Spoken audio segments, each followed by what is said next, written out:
Welcome sa ating YouTube channel My Chard Reaction Vlog. Ang ating uusapan patungkol kina Alden at Heart Evangelista, kung saan suportado nagkanyang kaibigan. Ang movie nito tulad din nag-Hello Love Goodbye, dumalo at kitang-kita sa mga feedback marami daw ang nanood nag-movie. At ito pa napakaganda daw nag-movie ayon sa mga nakapanood na at ito pa sabi ni Alden may nakausap, daw siya kagagaling lang daw sa hiwalayan.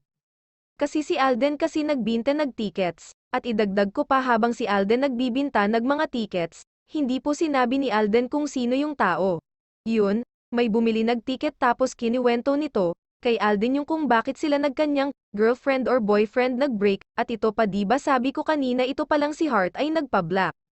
screening noon nag-Hello Love Goodbye kaya pala, ganun lang ang kanyang papasalamat, ni Alden kay Heart dahil sa ginawa ni Heart para kay Alden. Bago tayo magtapos nais ni Heart makatrabaho si Alden, sa isang project soon yan din ang gusto, ni Alden kasi sabi, nagmanga tinanong kung ano ang masasabi, nila sabi nag-isang babae maganda at ramdam mo, daw ang sakit habang pinapanood kaysa sa bahay mo raw, papanoorin ayon yan sa mga, nakapanood na. At ito pa sabi nga nila grabe daw, magpaiyak itong si Alden ayon sa mga nanood kasi ramdam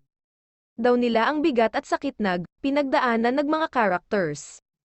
Nina Alden at Julia ito lang masabi ko dyan personal experience ni Alden yan binigay lahat ni Alden dyan, sa movie ang personal experience kay Maine, simula noong pinaghiwalay sila ni Maine, nag-management nila Alden at Maine, at doon naman sa isyong sa buhok ni Maine, iwan ko sa management ni Maine ano pa kininyo, kung magpaaba, nagbuhok si Maine lahat lalang kailangan sundin ni Maine wala bang karapatan si